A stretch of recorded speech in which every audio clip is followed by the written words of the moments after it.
ನಿಮ್ಮ ಹಳೆಯ ಚಿನ್ನದ ಒಡವೆನ ಅಧಿಕ ಬೆಲೆಗೆ ಮಾರಬೇಕೆ? ಆಟಿಕಾಗೆ ಕಾಲ್ ಮಾಡಿ 8880 ಅಟ್ಟಿಕಾ ಗೋಲ್ಡ್ ಕಂಪನಿ.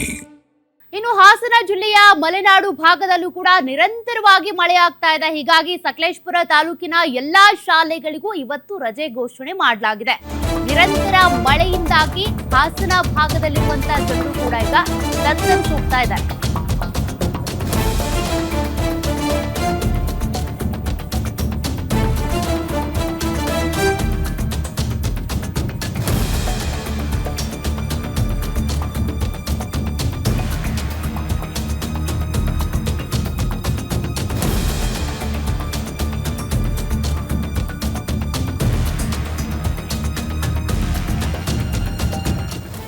ಹಾಸನ ಭಾಗದಲ್ಲೂ ಕೂಡ ನಿರಂತರ ಮಳೆಯಾಗ್ತಾ ಇದೆ. ಹೀಗಾಗಿ ಭಾರಿ ಮಳೆ ಆಗ್ತಾ ಇರೋದ್ರಿಂದ ತಹಶೀಲ್ದಾರ್ ಸುಪ್ರೀತಾ ಆದೇಶ ಹೊರಡಿಸಿರೋದು ಶಾಲಾ ಕಾಲೇಜುಗಳಿಗೆ ಇವತ್ತು ರಜೆ ಅಂತ. ವಿದ್ಯಾರ್ಥಿಗಳ ಸುರಕ್ಷತೆ ದೃಷ್ಟಿಯಿಂದ ಮುನ್ನೆಚ್ಚರಿಕಾ ಕ್ರಮವಾಗಿ ರಜೆ ಘೋಷಣೆ ಮಾಡಲಾಗಿದೆ. ಹಾಸನ ಭಾಗದಲ್ಲೂ ಕೂಡ ಭಾರಿ ಮಳೆಯಾಗ್ತಾ ಇದೆ.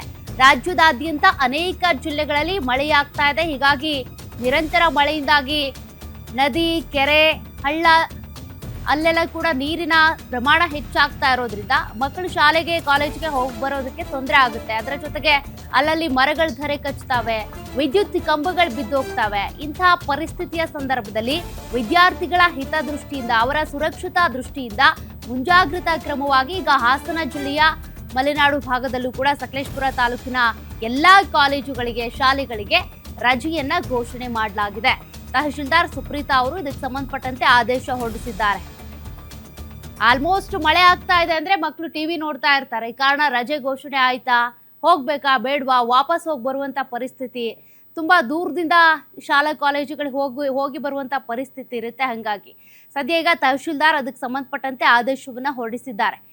ಶಾಲಾ ಕಾಲೇಜುಗಳಿಗೆ ರಜೆ ಅಂತ ಅನೇಕ ಜಿಲ್ಲೆಗಳಲ್ಲಿ ಇಂಥದ್ದೇ ಪರಿಸ್ಥಿತಿ ಇದೆ ಈಗ.